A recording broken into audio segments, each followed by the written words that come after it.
Awesome. Okay, so here are some basic essential oil and aromatic warnings. Okay, so aromatics can cause allergic reactions. Okay, so what does this mean?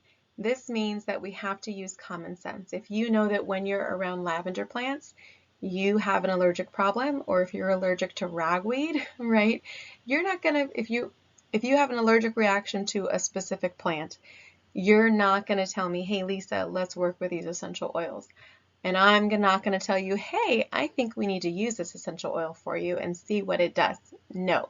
If you have an established allergic reaction, we're not going to be using that aromatic for you, whether it's the hydrosol, whether it's essential oil, or whether it's a solvent extraction. Okay? We're just not going to do it. And the reason for that is because there's nothing, let's say you were allergic to lavender. Okay? There's nothing in this product that has a unique therapeutic effect that I cannot also give you using another aromatic, okay, besides the smell, right? Lavender has a unique smell that I cannot replicate with other aromatics, okay? But the therapeutic effects, the calming, the cooling, the soothing, the sedative, the balancing properties, the antibacterial properties, the anti-inflammatory properties, all of those I can get from another aromatic product. And the reason for that is because every chemical constituent found in lavender, I can find in other aromatics. Okay, so whatever it was therapeutically I wanted this lavender to do for you as my client, I could find another aromatic that has a similar percentage of that therapeutic chemical constituent in it in order to provide you that effect, right? So let's just talk about lavender with linalool and linalool acetate, okay?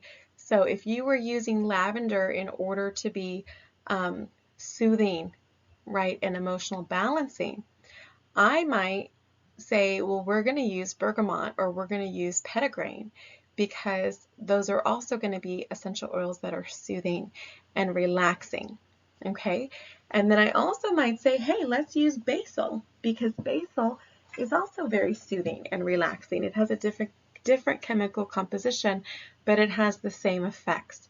So those are the primary reasons why a good aromatherapist, definitely one who's been certified as an aromatherapist, will never push you to try to use a product that you don't think is right for you. Okay? So now let's say we don't know. Let's say you were told copaiba is really good for you. It's really good for pain. You should try it out. So you went somewhere or you saw this online and you ordered it. And you might have allergies to it. You're not certain. So what you would do is you would go ahead and take the copaiba. You'd waft it. You wouldn't put it right to your nose. You would hold it away, right? It's like we're in chemistry class again. And you'd go ahead and you'd waft it, okay, to take in the scent and see if that scent is okay, if it works and resonates with you.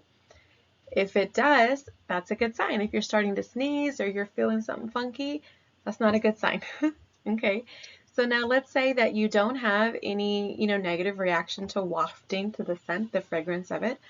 Then you'd go ahead and on the inside of your wrist, you're going to go ahead and just put 1 drop.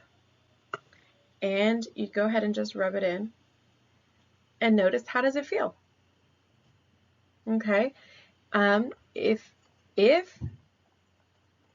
you're putting on it and immediately you're feeling some irritation, some redness is showing, or you're getting some burning, that's not a good sign. That's a sign that this is not a good essential oil for you. Okay, so after you put it on, if there's nothing immediately that you're feeling, you're going to put a timer on for about 10-15 minutes, and you're going to go about your daily activities. This is called a skin patch test, patch skin test. Okay, so we're using it on a sensitive area, sensitive patch of the skin, and we're testing it to see if there's going to be any adverse reaction. If during the 10 or 15 minutes you are feeling or you are seeing something that is not kosher, any redness, any swelling, any bruising, any irritation, any itching, what are you going to do? Okay, this is a sign of an adverse reaction. You're going to grab your bottle of your carrier oil, whether it's coconut oil, olive oil, jojoba oil, sunflower oil, whatever it is. You're going to grab your bottle and you're just going to pour it on the area, okay?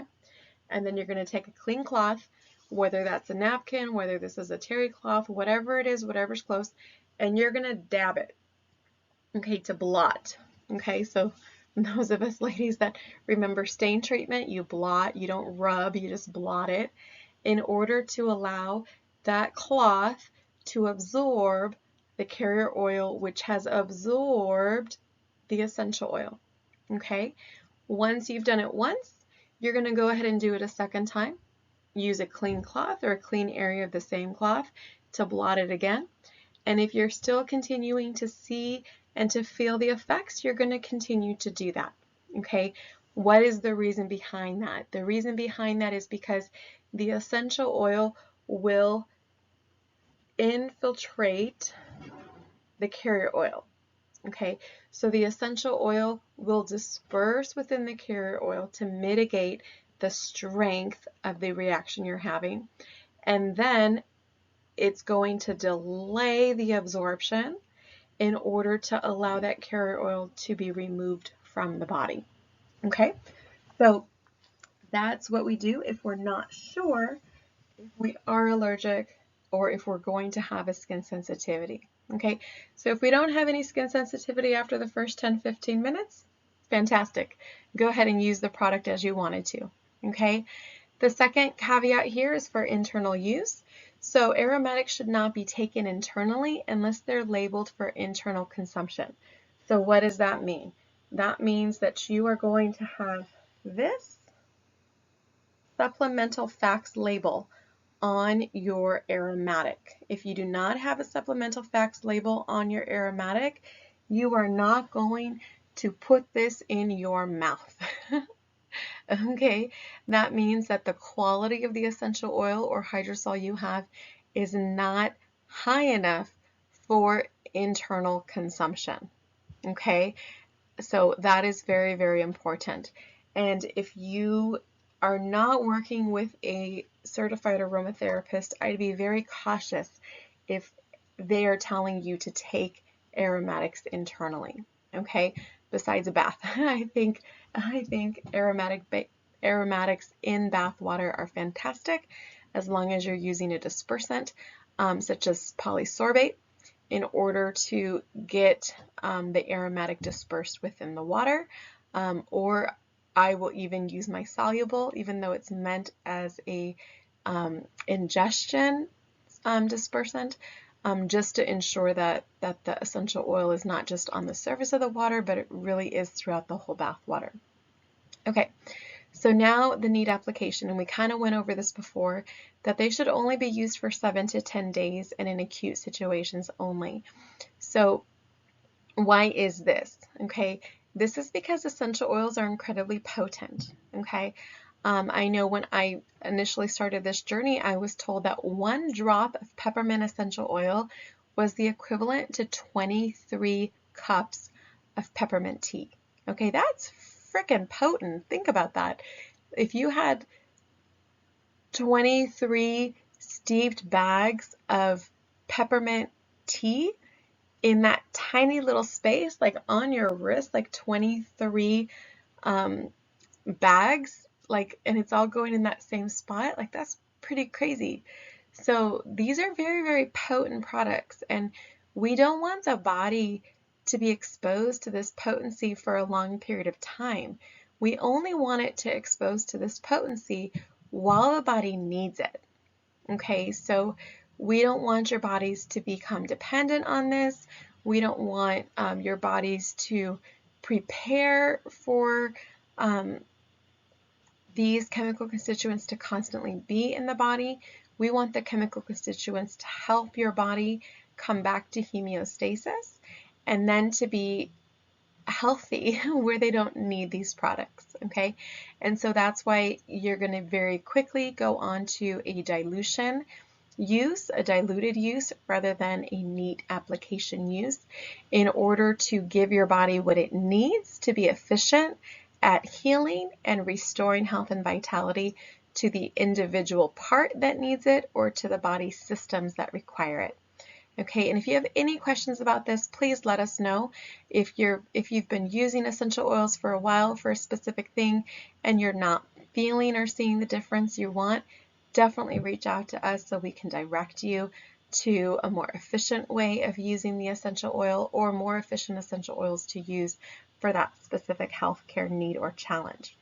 Awesome. We'll see you on the next slide.